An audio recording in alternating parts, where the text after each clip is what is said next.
So this morning on Fox News, Fox and Friends, this actually happened this morning, which was quite interesting. So roll it. To President Biden, who is muddling his way through speeches. People know couldn't go more than better, right? Yep, couldn't go more than 15 minutes. She's very good on the prompter. No one even doubted that. She had 3,000 people there. Why are they there? A lot of them has to do with, hey, I'm a Democrat. I thought we were going to go down in flames. Now we have a shot. But the problem with Kamala Harris, number one, she has not had her record exploited heavily because people thought and marginalized her. Even in the Democratic Party, they said, man, what a bad choice Joe Biden made. Number two is she hasn't sat down for an interview. When she sits down in an interview and says, do you want to fund ICE? Where do you stand on Medicare for all? Why didn't you show up? The most recent decision, already you got a question. She will not show up for the Prime Minister's joint session of Congress today. She'd rather address in the summer a sorority, a college sorority, like she can't get out of that. So that's her decision, and that's her decision to back up the protesters. And how about the border? Okay, so what I want you to do is I want you to roll that back just about 15 seconds. Then I want you to play it, and so play. On ICE, where do you stand on Medicare for all? Why didn't you show up? The most recent decision, already you got a question. She will not show up for the Prime Minister's joint session of Congress today. She'd rather address in the summer a sorority, a college sorority, like she can't get out of that. So that's her decision. All right. So Eugene Daniels of Politico first flagged this, and he said, Kilmeade, I'll go to my iPad, she'd rather address in the summer a sorority, a colored sorority, like she can't get out of that. So then he said, I spoke to Fox News about this and plan on speaking to Brian when he is off air. They made it clear to me that he used college, not college. The audio is garbled, but I'm going to take Brian and his team at their word. So let's just do this here. Just take it back about 15 more seconds. And I want y'all to listen, and then I'm going to respond to something. Show up. The most recent decision, already you got a question. She will not show up for the Prime Minister's joint session of Congress today. She'd rather address in the summer a sorority, a college sorority, like she can't get out of that. So that's her decision, and that's her decision to back up the protesters. And how about the border? So he said a college sorority. Here's the problem. To pronounce the word college, it's college. To say colored, it's colored. Ka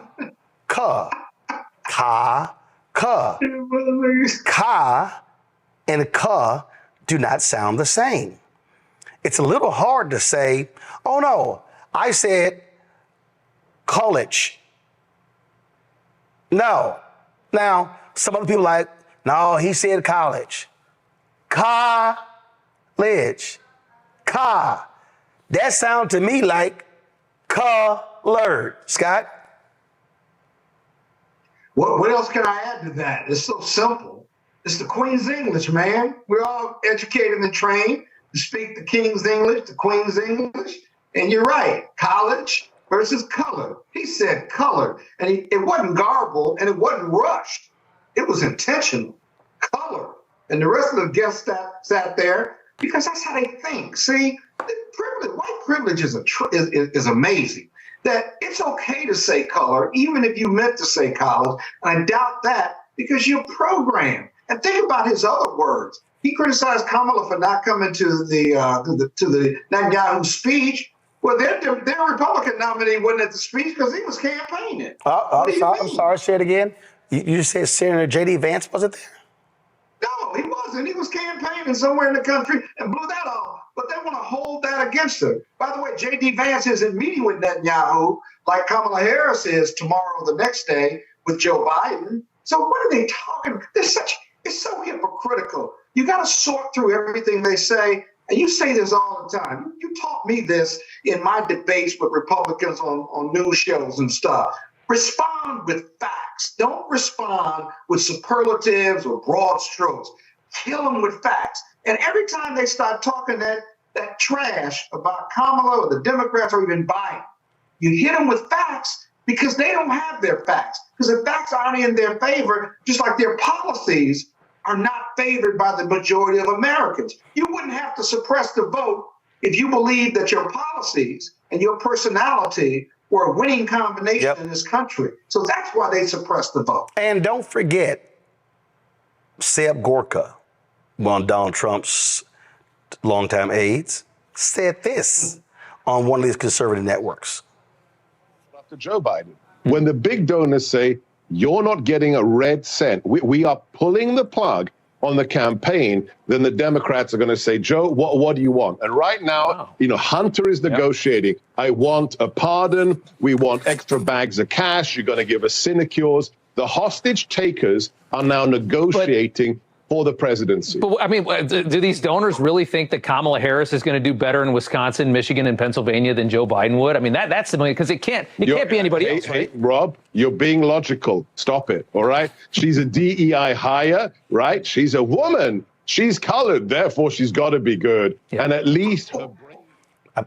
I guess Seb meant she's a college graduate. Rebecca, go ahead. So 2 things here. So going back to that Fox News clip, I heard college, and in the context of saying, hey, she's speaking to a college sorority in the summer. So I do think context matters here, because for white sororities, they are only during college and they only happen during the school year. They're not meeting or doing anything in the summer, versus Black sororities are lifelong commitments, which means summer, fall, spring, winter, we are organizing, we are doing the work in the community. So based upon that context, I do think that Brian was saying college. But now to the Newsmax clip, listening to them talk about DEI and people, in essence saying people who aren't qualified, none of those 3 people are qualified to do what they're doing or to give any type of political advice or policy advice in this country. Let's just be clear about who those 3 are. Absolutely. And look, this is also a perfect example of white folks who have no idea about Black people. They don't know any. I remember the Washington Post. Was it the last campaign when the Washington Post writer? They were making this squealing noise when Kamala Harris at the AK convention. They have no clue about Black culture. They have no idea. They don't even understand it. They don't even realize when the other night we had to Win with a Black Men call and Wes Moore came on, the governor of Maryland. And I was like, yo, what up, frat? They looking like, what the hell? They throwing a hang loose? Like, what are they doing? They know nothing. And so what happens is, and then you got Lawrence Jones sitting there, duh. Oh, he is the worst. I mean, and made no effort to say, hey guys, and matter of fact, I don't even know he know about Divine Nine. But again, this is also what you see when you see these people who know nothing. See, they think fraternities, why are you still wearing your fraternity shirt? You graduated a long time ago. Sorry, Black frats and sororities ain't the same as white. Exactly. But Roland, I've always thought that, the generational racism in this country seems unresolvable because people that don't look like you and me continue to teach racism to their kids or their environment around them or their neighborhoods teach, because that's the only way you have ongoing generational racism. But the one thing about Martin Luther King's dream of integration was that Black and white together, right? And while he's no longer here, that hadn't killed his dream, but America is still very, very segregated. So there's no racial tolerance, there's no racial knowledge of cultural differences whatsoever. And so we just matriculate. That's why white privilege continues. But if Sunday is the most segregated day in America, it's true. And yet, if we were more integrated, if we wanted to be, if white folks cared and saw us as human beings, then, we could eliminate, I think, tell me what you think, some of this racial insensitivity, some of this white privilege, and at least begin to understand and appreciate the differences in our cultures and our lives as positives, not negatives. I hope I'm not being too hopeful, but if that were ever to happen, you wouldn't have a whole lot of this nonsense unless you just were MAGA and you just are a white supremacist. So, Scott, I disagree here. I do not think that King's dream was actually integration. I think King's dream was desegregation. Desegregation doesn't equal integration. When you do integration in this country, it is really assimilation. It is the devaluing and the losing of Black American culture in America. So I think, to your point, though, is the dream is if we're able to remove barriers to opportunities for every group in this country, especially Black folks who literally built this country, were never paid, never compensated for building this country. I think if those barriers and those things in law, I think if those things were removed, then we would actually see Black communities with the ability to actually flourish in this country. And I think that's what King's dream was. Yeah, Rebecca, I got it. I don't disagree with you, but I don't think my presentation, I didn't contemplate assimilation because I'm talking more about racial tolerance, cultural tolerance, and appreciation of our different cultures, and that is a strength, not a weakness. And if we did that, coupled with white folks stop teaching their kids racism, because I don't think most Black people are taught to hate white people because of the color of their skin. I don't. I've never been taught that. My parents were civil rights activists.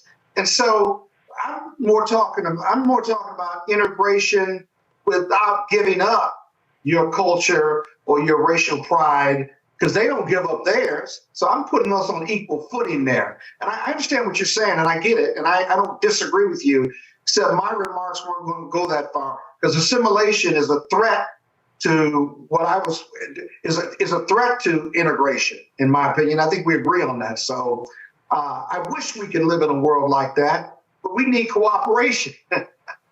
We need cooperation from folks who don't look like us, and we just don't have it. Tastes like Curl Prep Natural Hair Solutions at curlprep.com. I'm in shock. For curls, locks, braids, twists, and even those wigs and extensions.